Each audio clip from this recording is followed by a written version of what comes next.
I just came back to the US after 14 years of being abroad, as many of you know. And throughout my experience and over almost 450 books, nonfiction books, mixed genres and everything, I thought that moving here would be a lot easier. And it has been, and it's been great. But there are some things that I would like to teach you in today's video. The real lessons I've learned are not in all the books that I've read. They are in the hidden curriculum of life. There are three things this lesson is going to teach you. Knowledge plus action equals power. Growth equals application, not accumulation. And number three, relationships equal bridges to opportunity. All right, so I don't know how many of you are searching for jobs out there right now. In the US, the job market is tough. It is competitive, and there are so many people applying for jobs out there that makes it hard for a lot of people. And I've been lucky enough to get some really good contract work at Subject Technologies Inc. I'm really passionate about the job because I'm doing curriculum writing, so I'm still involved in education, but not on the teaching side, it's on the curriculum writing side, and that has been exciting. But yeah, one of the things that I've learned through my experiences of applying for tons of jobs is that your online presence doesn't necessarily mean a whole lot. Yes, having an online presence does help, but knowing people is one of the keys. Like being human, basically, is one of the keys to applying for jobs and actually landing something. So really, we've got to take it day by day, step by step, small increments of action every single day, and that will help you to get what you deserve and what you need in your life. So let's get into the first lesson here. Knowledge plus action equals power. Now, taking steps every single day is one of the most important things you can do. And through reading lots and lots of books, I've learned this just through the natural process. Like, I realize that if I just sit there, nothing is going to happen until you actually get up there. You do something with the knowledge that you've gained through the books you've read. Experience is actually the true teacher, the true driving force in your life. And so I do encourage you still to read lots of books, but I encourage you to also balance that with action, the action that you do every single day. And if you get tired, just remember, you know what? If I'm doing at least a little something every single day, I'm going to be able to reach my goal. Tell yourself that. And do something and take those steps to move forward. And we'll get into this more in a little bit later in the video, but those personal connections that you build up, either online, but preferably in person, those are key to, gaining what you want in life. Building those real, genuine connections is going to help you to move forward and build up friendships that may last a lifetime. Opportunities will come to you as you build those natural and genuine relationships. And for each of these sections in this video, I'm going to also mention the three books that I'm reading right now, the ones that I'm heavily immersed in and studying deeply. And this one right here, Nick Hutchison, great guy. I had a phone call with him before he sent me his book, and this came out like maybe a year or a bit over a year ago, maybe even two. Reading this after arriving back has really helped me to get back into the reading habit. Now, I never stopped reading, but in the last 2 years, especially after I finished my master's degree, I kind of slumped. I fell off the wagon, and I didn't really consistently read. And diving into Rise of the Reader has really helped me to pick my motivation back up. And surprisingly, I run this channel, I run the Instagram page, and I have the newsletter, but that's more about specifically about learning, and so is this channel, I guess, too. But surprisingly, as a educational expert and someone who really loves to read books, I'm surprised I wasn't reading on a normal basis, on a regular basis. So this book, if I were to take away one thing from it, is two things. Let's say the 1% gradual increases in your activity every single day get you results in the long run. And then, of course, setting aside time every single day. For me, half an hour in the morning, half an hour at night.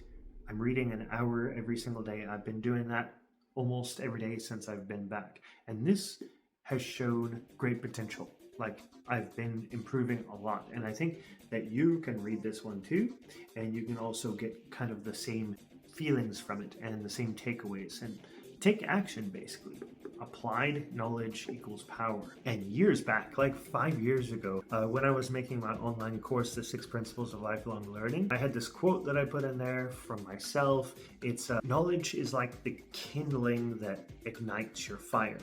And there was something very similar in Nick Hutchison's book, Rise of the Reader, that like basically, you got to use that knowledge, but of course, without igniting it, you don't have the fire. They're kind of similar in the way that, action. If you take action on what you read, what you learn, and what you're doing in your life, then of course you're going to make progress. Now let's get on to the second takeaway. Growth equals application, not accumulation. And kind of the sad thing about this is that schools reward accumulation of all your projects and things like that, while life rewards application. And it's sad to see that, because actually your achievements in life is like the steps that you take to get there. Enjoy the process of getting there rather than the end result. If we enjoy the process and we get better at the process, then we are definitely going to become better. So focus more on the actions that you are taking, the actual ones, not like just hey, I finished this book, or I finished 100 books, but what did you do with that? So life really does reward application, not accumulation of little things, of knowledge, right? It really rewards action. And so let's take this idea of accumulation and talk about like degrees from universities and certificates. These are all, of course, going to be helpful in the long run. But if you collect all these degrees, but then you're not actually producing anything, then actually it's just going to sit there as paper. So I'm not discouraging people from taking university degrees or reading books. Of course, I encourage you to do all of that because they are useful. What I am encouraging you to do is applying that knowledge and taking full advantage of the papers you do have and putting it to get good use through the actions that you do. And the problem I've seen with many people is that they're overqualified on paper but underqualified in their actual experience, which is kind of ironic. You got someone who is like a PhD, but what have they done in their life, right?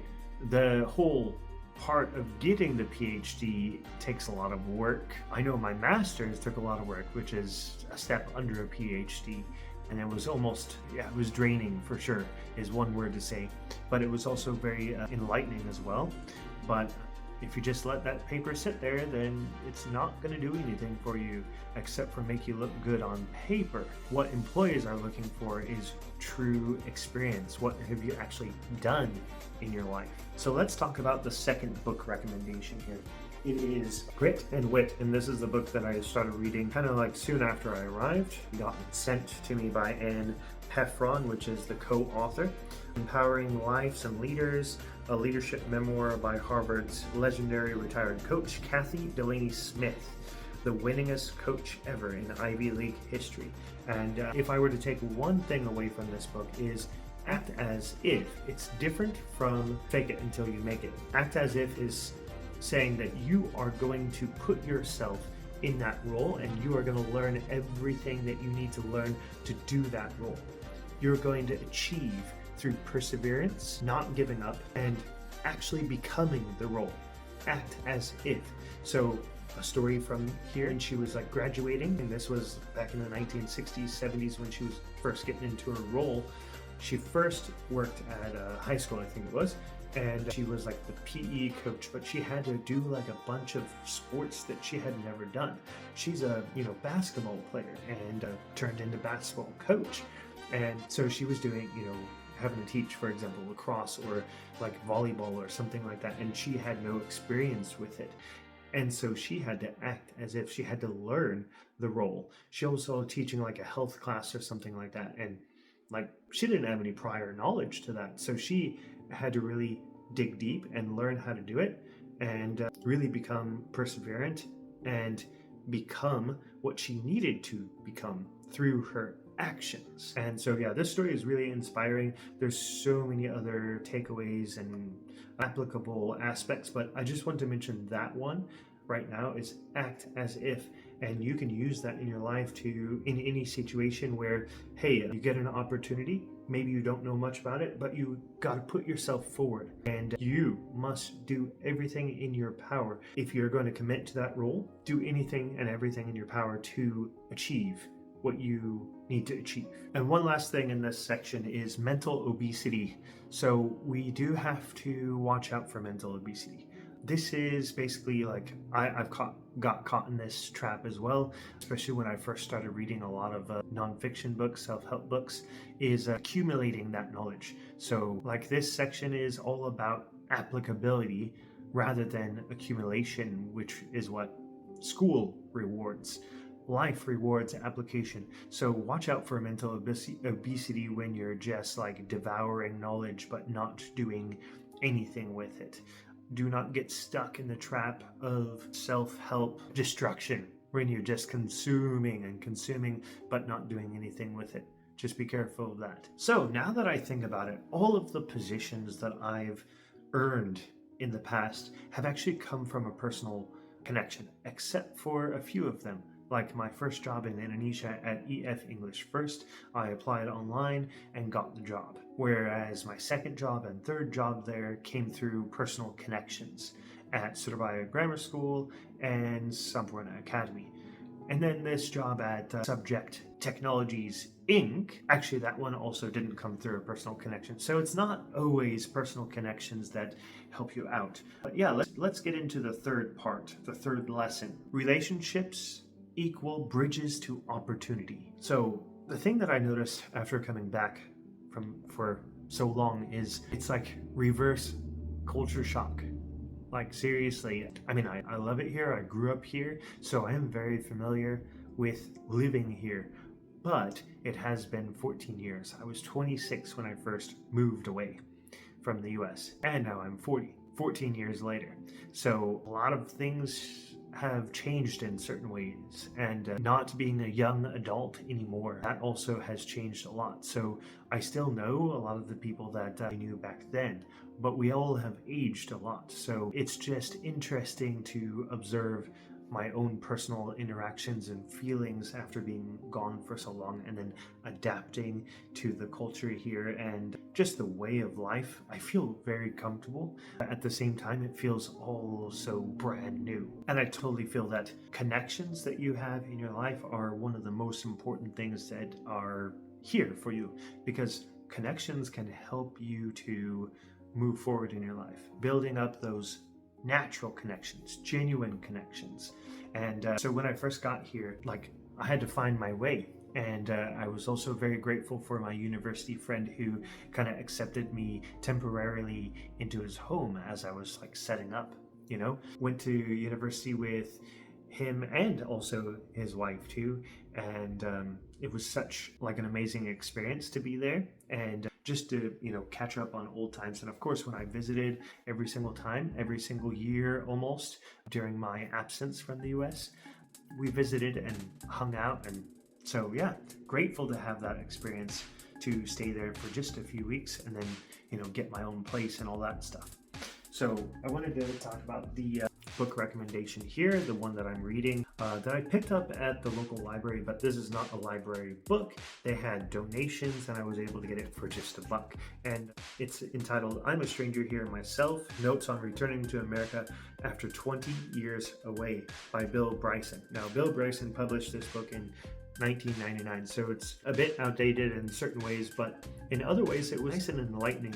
And just to see his experiences coming back after such a long time, the observations of like how big everything is here, the land, the groceries, the food portions, all of that. And even though this book doesn't specifically talk about strong and weak ties, our connections and our network, I just got a sense that, you know, after coming back, like his interactions with the people around them were different, right? He was living in England for 20 years, which is different from living in Indonesia, but still it is a cultural difference, and he kind of had a reverse culture shock.